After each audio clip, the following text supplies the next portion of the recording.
Leioa es una ciudad con mucha historia. Sus construcciones de antaño, como la Torre de Ondiz, o sus palacios señoriales, como el de Mendivile o el de Artaza, han dado paso a extensos parques y zonas de ocio o a museos como el del Chacolí. Leioa es, ante todo, una ciudad viva. Puedes venir a Leioa en metro, en autobús, en bicicleta, por el agua, por el aire o sencillamente caminando.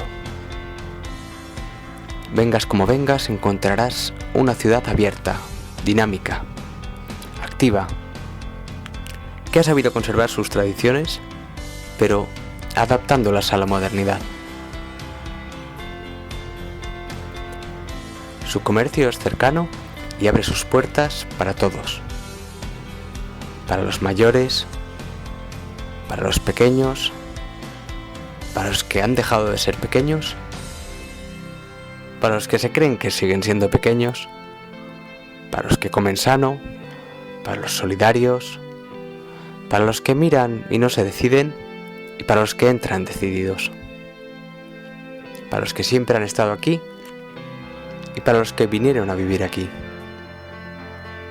para los que les gusta tener todo controlado y para los que no quieren controlar nada, para los que les sigue gustando el papel y para los que prefieren lo digital, para toda la familia, para las madres, los padres, los abuelos o los hermanos.